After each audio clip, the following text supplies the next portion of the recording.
नमस्कार। कार्यक्रममा स्वागत छ। म विष्णु बसौला। हामी देशभित्रको पछिल्लो अवस्थाको जानकारी गराउनेछौँ। त्योभन्दा अगाडि चीनबाट नेपालमा सामग्री आइपुगेको छ। आज बिहान नेपाल एयरलाइन्सको वाइड बडी विमानबाट 14.84 टन सामग्री नेपाल आइपुगेको हो र पिसिआरमा चाहिने किट, त्यसैगरी personal protective equipment PPE, N95 mask, gloves लगायतको सामग्री नेपाल आइपुगेको जानकारी छ। र यसअघि 24 गते, 22 गते र 25 गते वैशाखमा पनि चीनबाट नेपालमा सामग्री आएको थियो र नेपाल सरकारले सेनालाई सामग्री ल्याउन जिम्मा दिएपछि यो सामग्री नेपाल आइपुगेको हो।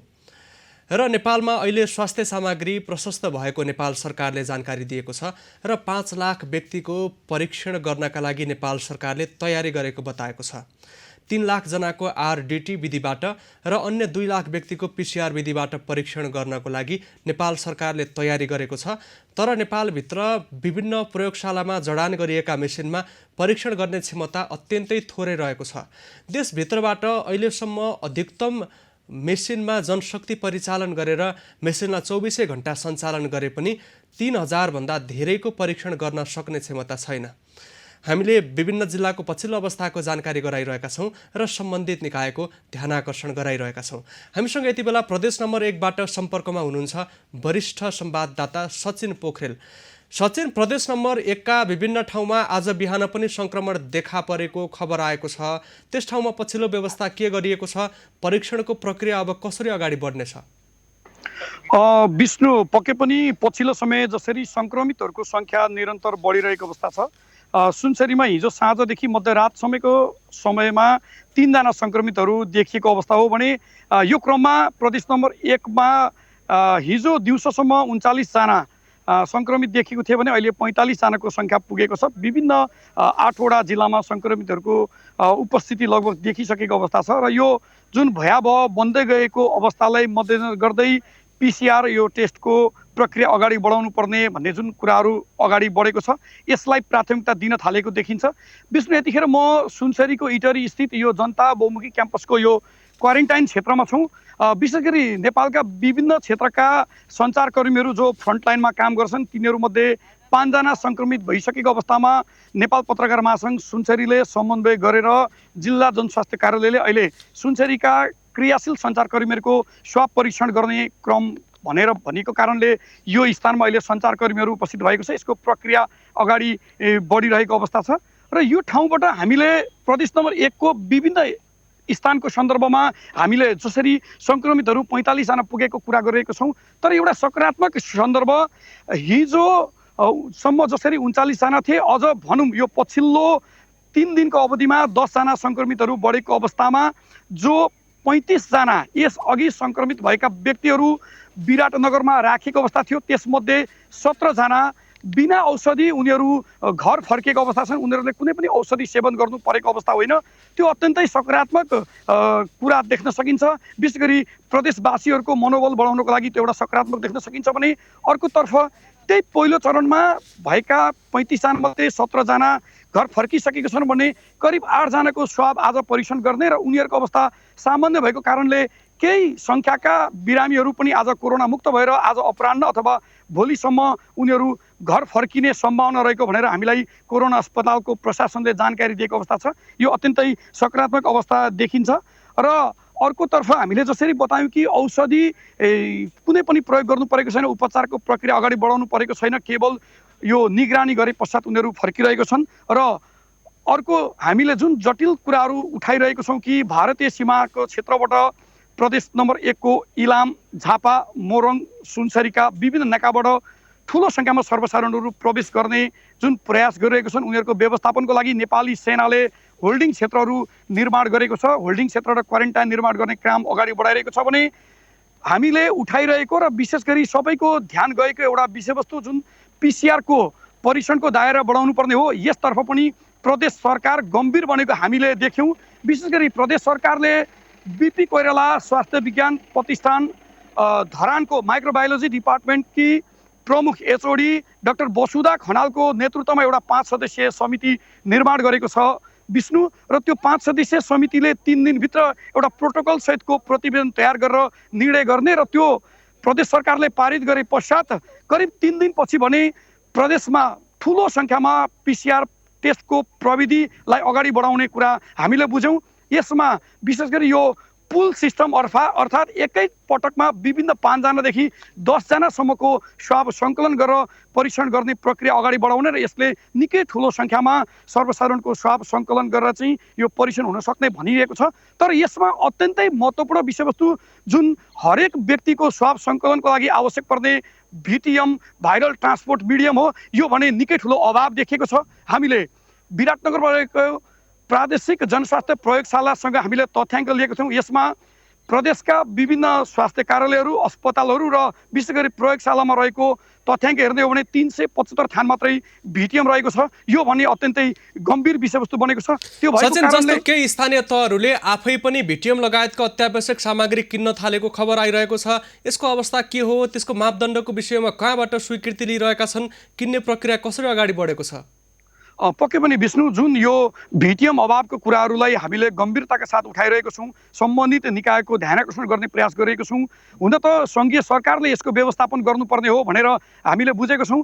एउटा तथ्याङ्क अनुसारले करिब 50,000 भिटिएम नेपालमा भित्रिएको छ, निजी क्षेत्रबाट र त्यसै गरी सरकारी क्षेत्रबाट भनिरहँदा अहिले करिब 10,000 को आसपासमा जसरी यो परीक्षण भएको अवस्था छ, योभन्दा भिटिएम चाहिँ सम्बन्धित ठाउँमा पुग्न नसकेको हो अथवा सम्बन्धित जिल्लामा पुगे पश्चात उनीहरूले स्टक राखेको कारणले यो चाहिँ प्रयोग नभएको भन्ने कुरा एउटा गम्भीर विषयवस्तु बनेको छ। र यहाँले उठाए जस्तै यो भिटिएमको अभावलाई परिपूर्ति गर्ने सवालमा प्रदेश सरकारको सामाजिक विकास मन्त्रालयले प्रदेश स्तरीय स्वास्थ्य निर्देशनालयसँग पनि समन्वय गरेको हामीले बुझेको छौँ। यसबाहेक विराटनगर महानगरपालिकाले 1200 थान भिटिएम किनेको हामीले जानकारी प्राप्त गरेको छौँ भने तेह्रथुम जिल्लाका केही स्थानीय तहहरूले पनि भिटिएम खरिद गर्ने प्रक्रिया अगाडि बढाएको अवस्था छ।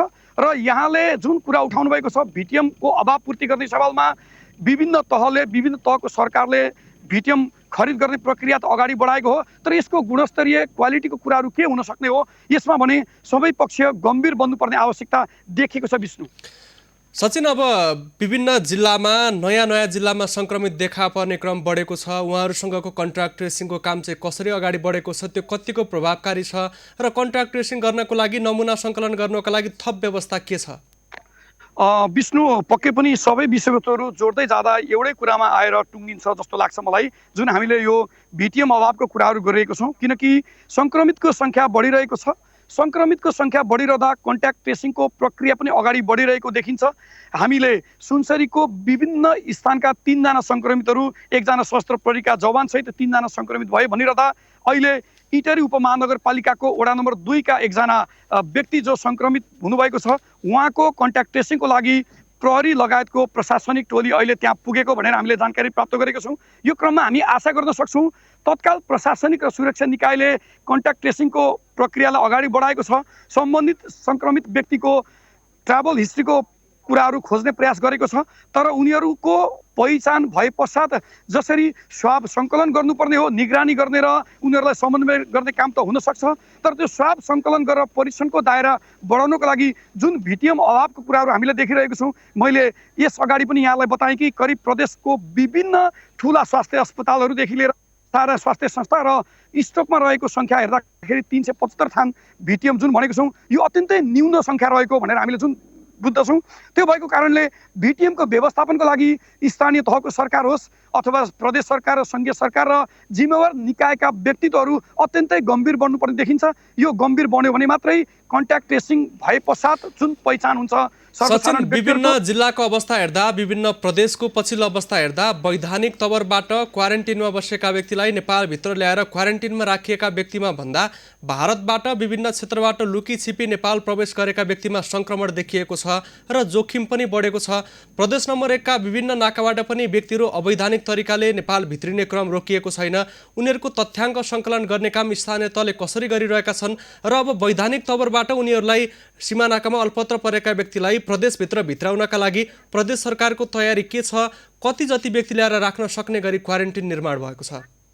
पक्कै पनि विष्णु, यहाँले भने जस्तै एउटा तथ्याङ्क जसरी हामीले हिजो अपराह्नबाट करिब 6 जना प्रदेश नम्बर 1 का विभिन्न स्थानका सङ्क्रमितहरू बढे भनिरहँदा झापामा बढेका एकजना सङ्क्रमित जो सीमावर्ती क्षेत्रबाट उहाँ चाहिँ भारतबाट प्रवेश गरेर उहाँ आउनुभएको अवस्था थियो। त्यसै गरी सुनसरीको गढी गाउँपालिकाको जो सङ्क्रमित हिजो साँझ पहिचान भएको थियो, उहाँ पनि केही दिन अगाडिबाट मात्रै भारतबाट चाहिँ सीमावर्ती क्षेत्रबाट चाहिँ लुकीछुपी प्रवेश गर्नुभएको प्रशासनले पहिचान गरेर उहाँलाई क्वारेन्टाइनमा राखेको अवस्था थियो।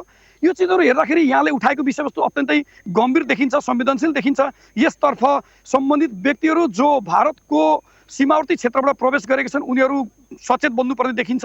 र अर्कोतर्फ यहाँले उठाए जस्तै जुन प्रदेश सरकारले हामीले निरन्तर भनिरहेको छौँ कि नेपाली सेनाको सक्रियतामा जुन एउटा यो संयुक्त कार्ययोजना निर्माण भएको छ त्यो प्रक्रियालाई कार्यान्वयन गर्ने प्रक्रिया अगाडि बढिरहँदा आन्तरिक मामिला मन्त्री हिक्मत कार्कीसँग हामीले हिजो अपराह्न पनि कुराकानी गरेको थियौँ। यो क्रममा उहाँले सबै यो बोर्डरसँग जोडेको इलाम, झापा, मोरङ र सुनसरीका प्रमुख जिल्ला अधिकारी लगायत सुरक्षा निकायहरूलाई निर्देशन दिएको भनेर भन्नुभएको छ। उनीहरूले विशेष गरी नेपाली सेनाको सक्रियतामा बोर्डर क्षेत्रमा होल्डिङ क्षेत्र जुन निर्माणको प्रक्रिया अगाडि बढेको छ यो एउटा सकारात्मक हो। तर यो सँगसँगै क्वारेन्टाइन निर्माणको काम र क्वारेन्टाइनमा चेक जाँचको प्रक्रिया अगाडि बढाउँदा यदि सङ्क्रमित देखियो भने उनीहरूलाई अस्पताल पुर्याउने र उनीहरू सङ्क्रमण छैन भने उनीहरूलाई जुन क्वारेन्टाइनमा राख्ने व्यवस्था गर्नुपर्ने हुन्छ। यसको लागि क्वारेन्टाइनको सङ्ख्या र अस्पतालको बेडको सङ्ख्या बढाउनु पर्ने देखिन्छ। त्यो भएको कारणले जिल्लाका हरेक प्रमुख जिल्ला अधिकारीलाई प्रदेश स्तरको सरकारले जुन निर्देशन दिइसकेको छ भने अर्कोतर्फ विष्णु प्रदेश नम्बर 1 मा रहेको 2वटा यो कोरोना उपचारका लागि अहिले तयार भएको अस्पताल जुन विराटनगर अस्पतालमा सङ्क्रमितहरू रहेको छन् त्यहाँ 65वटा बेड रहेको छ। धरानमा रहेको बीपी कोइराला स्वास्थ्य विज्ञान प्रतिष्ठानमा 100वटा बेड रहेको छ। यस बाहेक झापाको भद्रपुरमा रहेको मेची अञ्चल अस्पतालको 25वटा बेड, त्यसै गरी मोरङको गोठगाउँमा रहेको पूर्वाञ्चल विश्वविद्यालयमा जुन एउटा सुविधा सम्पन्न अस्पताल रहेको छ त्यो अस्पताललाई पनि प्रयोग गर्न सक्ने एउटा कार्ययोजना बनिरहेको अवस्था छ भने अर्कोतर्फ नेपाली सेनाको पूर्वी पृतना मुख्यालय इटरीभित्र 50 शैय्याको अत्यन्त सुविधा सम्पन्न सैनिक अस्पताल रहेको छ। त्यो सैनिक अस्पताललाई पनि नेपाली सेनाको स्वीकृतिबाट प्रयोग गर्न सक्ने अवस्था देखेको छ। यसतर्फ भने प्रदेश सरकार र सम्बन्धित निकायहरू गम्भीर बन्नुपर्ने देखिएको छ। विष्णु, धन्यवाद सचिन। वरिष्ठ संवाददाता सचिन पोखरेल प्रदेश नम्बर 1 बाट सम्पर्कमा रहनु भएको थियो। त्यहाँ अहिलेसम्म 45 व्यक्तिमा कोरोना भाइरसको सङ्क्रमण देखा परेको छ। अस्पतालमा उनीहरूको उपचार भइरहेको छ। 8 जिल्लामा कोरोना सङ्क्रमण देखा परेको छ र त्यहाँ पुल ट्रेसिङबाट नमुना परीक्षण गर्नका लागि व्यवस्था गर्नको लागि कार्यदल बनेको अवस्था छ। त्यसले अनुसन्धान गरिरहेको भनिएको छ। प्रदेश नम्बर 1 मा भिटिएम सहितको अत्यावश्यक सामग्रीको अभाव भएको खबर आइरहेको छ। विभिन्न स्वास्थ्य संस्थाले विभिन्न स्थानीय तहले आफ्नै तरिकाले सामान खरिद गर्नका लागि सम्झौता गरेको बुझिएको छ। त्यसको गुणस्तरमा नेपाल सरकारबाट स्वीकृति लिन आवश्यक देखिएको छ। नेपाल सरकारले विभिन्न निजी स्वास्थ्य संस्थालाई पनि सरकारको अनुमति लिएर परीक्षणको लागि प्रक्रिया थाल्नको लागि अनुमति पाउन सक्ने र त्यसको लागि निश्चित मापदण्ड पूरा गर्नका लागि आग्रह गरेको छ। निश्चित मापदण्ड पूरा गरेका निजी स्वास्थ्य संस्थाले पनि अब कोरोना सङ्क्रमितसँग सम्पर्कमा आएका व्यक्तिहरूको नमुना परीक्षण गर्नका लागि सक्ने गरी नेपाल सरकारले कार्यविधि निर्माण गरेको छ र सो कार्यविधि नेपाल सरकारको स्वास्थ्य मन्त्रालयको वेबसाइटमा राखिएको छ। देशमा धेरैभन्दा धेरै परीक्षण गर्नका लागि आवश्यक देखिएको छ। सङ्क्रमितसँग सम्पर्कमा आएका व्यक्तिहरूको खोजी कार्य अगाडि बढाउनका लागि पछिल्लो समय चुनौती भएको छ र जिल्लामा धेरै सङ्क्रमित देखिएका र एउटा सङ्क्रमितसँग अर्को सङ्क्रमितको यात्रा विवरण नमिलेका कारण पनि सङ्क्रमितसँग प्रत्यक्ष सम्पर्कमा आएका व्यक्तिहरूको सङ्ख्या निकै ठुलो बनेको छ र उनीहरूको नमुना सङ्कलन गर्नको लागि तालिम प्राप्त स्वास्थ्य कर्मीको पनि अभाव भएको छ। नेपालमा केही दिन अघि स्वास्थ्य सामग्रीको अत्यन्तै अभाव थियो। स्वास्थ्य सामग्रीको अभाव भइरहँदा नेपाल सरकारले पछिल्लो समय विभिन्न देशबाट स्वास्थ्य सामग्री ल्याएको छ। विभिन्न देशले सहयोग पनि गरेका छन्। नेपालसँग अहिले स्वास्थ्य सामग्री छ तर परीक्षणको दायरा बढ्न सकेको छैन। हामीसँग यति बेला सम्पर्कमा हुनुहुन्छ बुटोलबाट वरिष्ठ संवाददाता दामोदर खनाल। हामी त्यहाँको पछिल्लो अवस्थाको जानकारी लिनेछौँ। दामोदर, एकजना व्यक्तिमा कोरोना भाइरसको सङ्क्रमण देखिएपछि त्यहाँको मणिग्राममा रहेको क्रिम्सन अस्पताललाई सिल गरिएको जानकारी छ। त्यहाँभित्रको पछिल्लो अवस्थाको बारेमा बताउनुहोस् न। गुल्मीको मदाने गाउँपालिकाका 41 वर्षीय व्यक्ति युवा, उनी शिक्षक पनि हुन्। उनी गत 1 गते क्रिम्सन हस्पिटल रूपन्देहीको यो मणिग्राममा छ त्यहाँ उपचारको लागि उनी आएका थिए र उनलाई ज्वरो र टाउको दुखाइको कारण त्यहाँ उनी आएर अस्पतालमा भर्ना भए र 2 गते उनको स्वाब लियो र 5 गते हिजो 4:15 बजे स्वास्थ्य मन्त्रालयले चाहिँ रिजल्ट जब नतिजा दियो त्यसपछि उनमा कोरोना पोजिटिभ चाहिँ देखियो। त्यसपछि 4:30 बजेबाट त्यो क्षेत्र चाहिँ सिल गरिएको छ क्रिम्सन हस्पिटलको भित्र र त्यहाँ करिब 260 जना व्यक्तिहरू रहेको हामीलाई जानकारी प्राप्त भएको छ भने त्यहाँ चाहिँ 37 जना बिरामीहरू छन् र अरू आफन्त र कुरुवा त्यस्तै त्यहाँका कर्मचारीहरू सबै गर्दा 260 जना करिब भएको भए पनि 37 जना बिरामीहरूको उपचार त्यहाँ भइरहेको छ। विष्णु 37 जना कस्ता कस्ता रोगका बिरामी छन्, उनीहरूलाई अहिले खानाको व्यवस्था कसरी गरिएको छ, सिल गरिएपछि अस्पतालभित्रको आन्तरिक व्यवस्था कसरी मिलाइएको छ र नमुना सङ्कलनको काम अब कति बेलाबाट कसरी अगाडि बढ्नेछ, व्यवस्था के भइरहेको छ? मैले केही बेर अगाडि पनि त्यहाँका एकजना सञ्चालक सुरज भट्टराईलाई मैले सम्पर्क गरेको थिएँ। अहिलेसम्म सामाजिक विकास मन्त्रालयबाट स्वाब टेस्टको लागि टोली जान्छ भनिए पनि टोली गएको छैन। हिजो सिल गरेदेखि अहिलेसम्म उनीहरूलाई खाने व्यवस्था पनि राम्रो छैन। आज बिहान केही बिस्कुट र चियासम्म उनीहरूले खान पाएको चाहिँ हामीलाई जानकारी प्राप्त भएको छ भने त्यहाँ अर्को समस्या के देखिएको छ भने 37 जना बिरामीलाई अहिले विभिन्न प्रकारका बिरामीहरू छन्। त्यहाँ 2 जना नर्सले मात्रै सेवा दिएको अवस्था छ र जुन कोरोना संक्रमित जुन गुल्मीका बिरामी हुन् उनी 41 वर्षीय, उनलाई 4 जना डाक्टरहरूले चाहिँ सेवा दिइरहेको अवस्था थियो र 4 जना डाक्टर चिकित्सकहरू उनकै रेखदेखमा र उनी अहिले आइसियू को भेन्टिलेटर सेवामा चाहिँ स्वास्थ्य उपचार भइरहेको छ।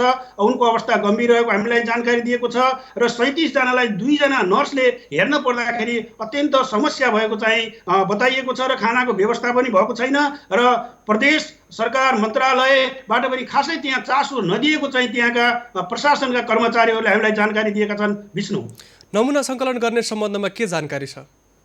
नमुना सङ्कलनको लागि टोली आउँछ भने पनि टोली अहिलेसम्म पुगेको छैन र हिजोदेखि बिरामीका कुरुवा आफन्तहरू विभिन्न कर्मचारीहरूमा एउटा मानसिक त्रास चाहिँ छ। त्यसले गर्दाखेरि त्यहाँ अहिलेसम्म टोली पुगेको छैन। तर उनीहरूको स्वाब परीक्षण गर्ने लिने भने पनि अहिलेसम्म टोली नपुग्दाखेरि एउटा त्रासको वातावरण छ, भयभीत छ, परिवारमा चिन्ता चाहिँ थपेको छ र उनको अलिकति ट्राभल हिस्ट्री हेर्दाखेरि उनी अर्घाखाँचीको एक छाया पोली क्लिनिक सेन्टरमा पनि उनी त्यताबाट चाहिँ बुटोल क्रिम्सन हस्पिटलमा आइपुगेका हुन्। त्यो अर्घाखाँचीमा पनि अहिले सिल गरिएको अवस्था छ। दामोदर, उनी कुन रोगका कारण अस्पताल भर्ना भएका थिए र उनको अहिले भेन्टिलेटरमा राखेर उपचार गरिएको भनिएको छ, उनको पछिल्लो अवस्थाको विषयमा के जानकारी छ? क्रिम्सन हस्पिटलले जानकारी दिए अनुसार उनीलाई ज्वरो र टाउको दुखेको भन्ने चाहिँ क्रिम्सन अस्पतालले बताएको छ र उनलाई चाहिँ अहिले आइसियू भेन्टिलेटर सपोर्टमा चाहिँ उपचार गरिरहेको छ। उनको अवस्था गम्भीर चाहिँ छ। विष्णु उनी कहाँबाट गुल्मी पुगेका थिए, उनको यात्रा विवरणको विषयमा केही जानकारी छ?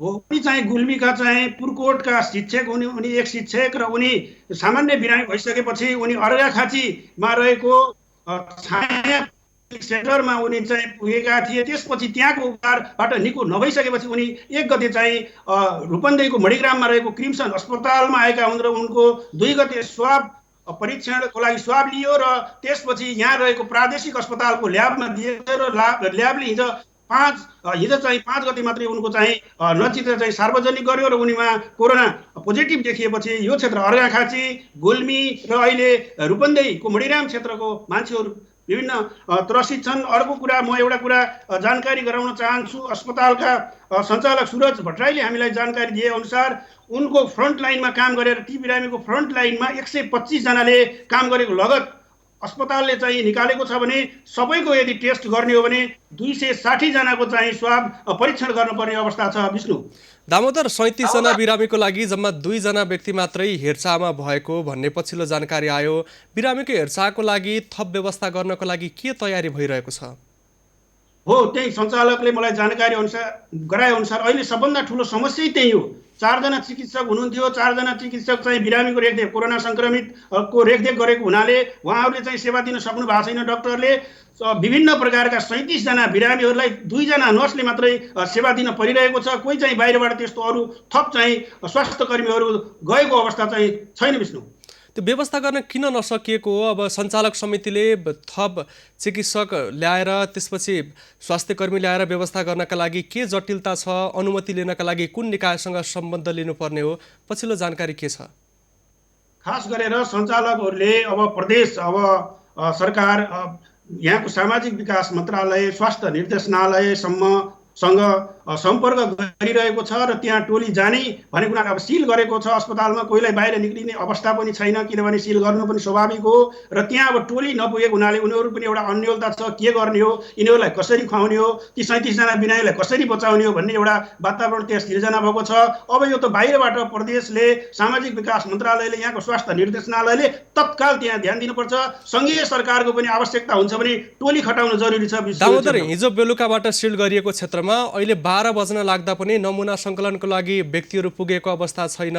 साथसाथै त्यहाँ भएका बिरामीको हेरचाह प्रभावकारी भइरहेको छैन। अहिलेसम्म व्यवस्था हुन नसक्नु किन अलमल भइरहेको छ? किन ढिलाइ भइरहेको हो? यो अलिकति चाहिँ अब समन्वयको चाहिँ अभाव देखिन्छ। वास्तवमा यो प्रदेश र सङ्घीय सरकारको एउटा समन्वय छैन वास्तवमा। अर्कोतिर मेरो विचारमा अर्कोतिर हामीलाई जानकारी भए अनुसार पनि अलिकति कमजोरी त्यहाँ देखियो र किटहरूको पनि अभाव छ। अन्य ठाउँमा क्वारेन्टाइनमा रहेका मान्छेहरूको पनि स्वाब सङ्कलन हुन सकेको अवस्था छैन। त्यही भएर अब यो अलिकति यसमा लेट भएको छ। यसलाई अब केन्द्रबाट सङ्घीय सरकार र प्रदेश सरकारले त्यो ठाउँमा तत्काल ध्यान दिनुपर्छ। त्यहाँका समस्याहरूलाई सम्बोधन गर्न जरुरी छ। विष्णु, जिल्लाभित्र अन्य व्यक्तिहरू पनि सङ्क्रमित रहनु भएको छ। उहाँहरूसँग सम्पर्कमा भएका व्यक्तिहरूको पनि किट अभाव र अत्यावश्यक सामान अभावले नै नमुना सङ्कलनको काम रोकिएको हो। हामीले त्यो चाहिँ भन्न सक्छौँ किनभने हिजोदेखि नै यो कुरा हिजो अस्तिदेखि नै हामीले उठाउँदै आएको पनि हो र यहाँका सामाजिक विकास मन्त्रीले पनि अब स्थिति भयावह भइरहेको छ र यदि भारतबाट अझै नेपालीहरू आइराख्ने हो भने अब हामीलाई सङ्घीय सरकारको पनि आवश्यकता पर्छ, सहयोग सबैले गर्नुपर्छ। यहाँ समस्या जटिल बन्दै गएको छ भनेर सामाजिक विकास मन्त्री सुदर्शन बरालले भनेको अवस्था पनि छ। विष्णु, सामग्री ल्याउने विषयमा तयारीको सम्बन्धमा कुन कुन निकायबीच समन्वय भएको छ, त्यसको प्रतिक्रिया कस्तो छ र सीमा नाकामा व्यक्तिहरू अल्पत्र पर्ने क्रम बढ्दा विभिन्न जिल्लामा वैधानिक तरिकाले भन्दा अवैधानिक तरिकाले लुकी छिपी प्रवेश गरेका व्यक्तिबाट अझ बढी जोखिम देखिएको छ। यसर्थ अब व्यक्तिहरूलाई सरकारले भित्र ल्याएर वैधानिक तरिकाले क्वारेन्टिनमा राख्नुपर्ने आवश्यकता देखिएको छ। त्यसको लागि जिल्लाभित्र के तयारी भइरहेको छ? खास गरेर पछिल्लो समयमा रूपन्देही, नवलपरासी र बाँकेमा जुन सङ्क्रमितको सङ्ख्या बढ्यो, अब सीमा नाकाबाट लुकीछिपी चोरी बाटोबाट आउने पनि त्यो देखियो भने कोरोना पोजिटिभ भेटिएका मान्छेहरू पनि धेरै जसो लुकीछिपी आएका व्यक्तिहरूमै देखा परेको छ। त्यसले गर्दा अब विभिन्न ठाउँमा क्वारेन्टाइन बनाउने पनि पहल भइरहेको छ। आइसोलेसन बेडहरू थप्ने काम पनि भएको छ। तर जुन रूपले एउटा समन्वय हुनुपर्ने हो 3 तहको सरकारमा, त्यो समन्वय देखिन्न भने अब ठुलो सङ्ख्यामा सीमामा पनि छ। ती आएका मान्छेहरूलाई अब खालि रूपन्देहीमै कपिलवस्तुमै राख्दा पनि अर्को समस्या छ किनभने अब स्वास्थ्य कर्मीहरूको समस्या हुने देखिन्छ। क्वारेन्टाइन त बन्ला, अब हजार बेडको क्वारेन्टाइन एउटा पालिकालाई बनाउन भनेर अस्तिको एउटा मिटिङमा छलफल पनि भएको थियो, निर्देशन पनि भएको छ मुख्यमन्त्रीबाट। तर एकै ठाउँ अब क्वारेन्टाइनहरू मात्रै बनाउँदा पनि यो क्षेत्रको अब स्वास्थ्य कर्मीले धान्छ कि धान्दैन, कसरी स्वास्थ्य कर्मीहरू नियुक्ति गर्ने हो, अर्को त्यो समस्या उत्पन्न हुन्छ। त्यही भएर यहाँ आम व्यक्तिहरूको धारणा, पालिकाका प्रमुखहरूको धारणा के छ भने हामीले सीमावर्ती क्षेत्रबाट प्रवासी जुन नेपालीहरू छन् उनीहरूलाई त्यहाँ आवश्यक स्वास्थ्य चेक गरेर सम्बन्धित जिल्लामा लगेर त्यहाँको क्वारेन्टाइनमा राख्यो भने समस्याले समाधान पाउन सक्ला। ती क्षेत्रमा पनि स्वास्थ्य कर्मीहरू छन्, उनीहरूको प्रयोग गर्न सकिएला भनेर भनेको अवस्था छ। एउटा यो समाधानको राम्रो उपाय पनि हुन्छ भनेर यहाँ बताएको अवस्था पनि छ। विष्णु, दामोदर, बुटोलमा भएको कोरोना विशेष अस्पतालमा बिरामीले शय्या भरिएको अवस्था छ। वैकल्पिक अस्पताल बनाउने भनिएको थियो, त्यसको तयारी कति सकियो? पछिल्लो व्यवस्था के छ? खास गरेर अहिले 3-4 दिन यतादेखि त्यहाँ तदारुकताका साथ कामहरू पनि भइरहेको छ। आइसोलेसन अब 200 बेडको त्यहाँ बनाउने भने पनि अहिले तत्काललाई 150 बेड त्यहाँ थपिने छ र त्यस्तै भैरवामा रहेको भीम अस्पतालमा पनि केही बेडहरू बनाउने तयारी भइरहेको छ। यसले गर्दाखेरि अब यहाँ सङ्क्रमितहरू बढ्दै जाने, अब नेपालगञ्जमा समस्या छ, कपिलवस्तुमा समस्या छ, रूपन्देहीमा समस्या छ। त्यही भएर तत्काल अब के गर्न सकिन्छ, प्रदेश अब सङ्घीय सरकारहरूले, स्थानीय सरकारहरूले अत्यन्त कोअर्डिनेट गरेर व्यवस्थित तरिकाले समन्वय गरेर चाहिँ काम गर्न चाहिँ जरुरी देखिन्छ। किनभने यो धेरै यहाँ समस्या देखियो, धेरै मान्छेहरू सङ्क्रमित भए, स्थानीयवासीहरूमा त्रास छ, विभिन्न व्यक्तिहरूमा आफन्तहरूमा त्रास छ। अब हस्पिटलमा एउटा सिल भएको अवस्था छ, त्यहाँ 37 जना बिरामीलाई 2टा नर्सले उपचार दिइरहेको अवस्था छ। त्यही भएर सङ्घीय सरकारको पनि तत्काल यो क्षेत्रमा ध्यान जान जरुरी छ। विष्णु, धन्यवाद दामोदर। वरिष्ठ संवाददाता दामोदर खनाल रूपन्देहीबाट सम्पर्कमा रहनु भएको थियो।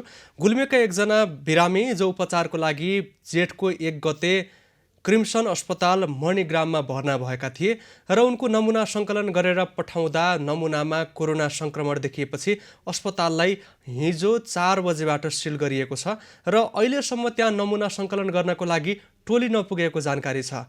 4 जना चिकित्सकले बिरामीलाई उपचार गरिरहेको अवस्था छ। 2 जना नर्स भएको जानकारी छ। 37 जना अन्य रोगका बिरामी अस्पतालमा उपचार गराइरहेका छन्। उनीहरूको हेरचाहको लागि 2 जना मात्रै नर्स भएको जानकारी छ र सङ्क्रमित भनिएका व्यक्तिको अवस्था जटिल भएको जानकारी आएको छ। उनको भेन्टिलेटरमा राखेर उपचार भइरहेको छ र त्यहाँ सिल गरिएको छ। अन्य बिरामीको उपचारको लागि हेरचाहको लागि पनि स्वास्थ्यकर्मीको अभाव भएको छ। स्वास्थ्यकर्मीको अहिलेसम्म थप व्यवस्था भइसकेको अवस्था छैन। भित्र भएका स्वास्थ्यकर्मीको व्यवस्थापनको लागि र उनीहरूको नमुना सङ्कलन गर्नको लागि पनि प्रभावकारी व्यवस्था नभएको बुझिएको छ। उनी गुल्मीमा रहेको छाया पोलिक्लिनिकमा पनि उपचार गराएको पछिल्लो जानकारी छ र त्यो ठाउँलाई पनि सिल गरिएको छ र त्यहाँ पनि नमुना सङ्कलन गर्नका लागि आवश्यक देखिएको छ। नमुना सङ्कलन गर्नका लागि माग भएको छ। नेपाल सरकारले देशभित्र प्रशस्त स्वास्थ्य सामग्री भित्राएको छ, तर पनि सङ्क्रमित भेटिएका जिल्लामा स्वास्थ्य सामग्रीको अभाव भएको छ। नमुना सङ्कलनको काम रोकिएको छ र सङ्क्रमितसँग प्रत्यक्ष सम्पर्कमा आएका व्यक्तिहरूको पनि नमुना सङ्कलन गर्नको लागि ढिलाइ भइरहेको छ, जसले गर्दा सङ्क्रमणको जोखिम अझ बढेको छ। र केही दिन यता भारतको सिमानाकामा आएर व्यक्तिहरू अलपत्र पर्ने क्रम बढेको छ। केही जिल्लामा भारततर्फ क्वारेन्टिनमा बसेका व्यक्तिलाई जिल्लाभित्र ल्याएर विद्यालय, सामुदायिक भवनका विभिन्न ठाउँमा क्वारेन्टिन बनाएर राखिए पनि सिमानाकामा अल्पत्र परेका व्यक्तिहरू लुकी छिपी जो नेपाल प्रवेश गरेका थिए उनीहरूमा कोरोना सङ्क्रमण देखिएको छ र उनीहरूबाट जोखिम बढेको छ। यसर्थ नेपाल सरकारले नेपाल भित्रिन चाहने व्यक्तिलाई व्यवस्थापन गरेर नेपालभित्र ल्याएर क्वारेन्टिनमा राखेर उनीहरूको व्यवस्थापन गर्नुपर्ने आवश्यकता देखिएको छ। हामी विभिन्न जिल्लाको पछिल्लो अवस्थाको जानकारी गराइरहेका छौँ। यो क्रम जारी रहनेछ। हामीसँगै रहनुहोला।